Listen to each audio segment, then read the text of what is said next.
Hi friends, welcome to our channel. Today we are going to learn about 9th class geography drainage system. నీటి పారుదల.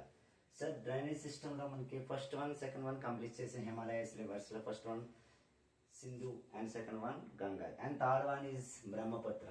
So Brahmaputra నది టిబెట్లోని మానస సరోవరం అనే సరస్సుకు తూర్పున సింధు సట్లెజ్ జన్మస్థలాలకు చాలా సమీపంలో పడుతుంది.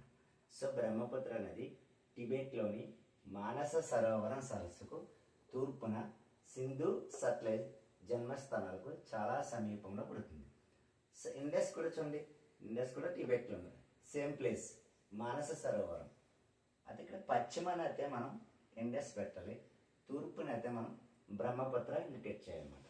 సో హిమాలయాలకి ఇది బ్రహ్మపుత్ర అనేది హిమాలయాలకు సమాంతరంగా తూర్పు దిశగా ప్రవహిస్తుంది అన్నమాట. తూర్పు దిశగా అంటే మనకి eastern part of the India. So మనకి అరుణాచల్ ప్రదేశ్ ఆ రీజన్ అన్నమాట. మెయిన్లీ ఇక్కడ చూడండి నామ్చా బర్వా, ఇక్కడ మనకి 7757 మీటర్స్ వద్దకు చేరి ఆ తర్వాత యూటర్న్ తీసుకుని మనకి అరుణాచల్ ప్రదేశ్లో ఒక గార్జి ద్వారా భారతదేశంలోకి ప్రవేశిస్తుంది అన్నమాట ఈ బ్రహ్మపుత్ర రివర్. సో ఇక్కడ దీనిని దిహాంగ్ అంటన్నమాట. సో దిబాంగ్, లోహిత్ అనే అనేక ఇతర ఉపనదులు కలిసిన తర్వాత అస్సాంలో బ్రహ్మపుత్రగా ఏర్పడుతుంది.